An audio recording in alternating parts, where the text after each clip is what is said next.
Hi මචල්ලා ඉතින් මේ පොඩි පන්නයක් ගන්න ආවා හරියද ඉතින් මේ බෝම්බයා ලහිරුව එනවා කියලා ආවේ නැහැ ලහිරු මේ මචන් තියෙනවා මොනවද බම් මේ මාර්ගේ ගින්න ගන්න ඩ්‍රයි ජින් ලන්ඩන් ඩ්‍රයි ජින් බෝතලයක් තියෙනවා හරියද ඊට පස්සේ මචං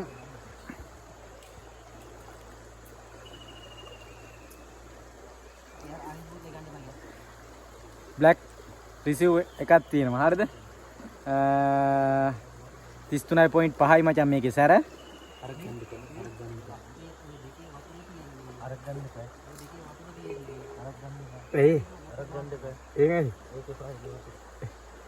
හරියද මේ බෝම්බයා උඹ එනවා කියලා ආවේ නැහැ. හරිද ඊට පස්සේ තව කවුද බං පොල්ල තිබ්බේ? ඈ? හරි කොහොම හරි කමන්නේ. මේ ලොකේෂන් එක මචං හරිද? මල්ලතුවේ ඉන්නේ. මේ මුන් සෙට් එක කැමති නෑ මේ මූණ පෙන්නනවට. උඹලා අඳුර ගන්නilla මේ කවුද ඉන්නේ කියලා. හරිද? මේ අතල්ලයක් ගන්න ආවේ. එහෙනම්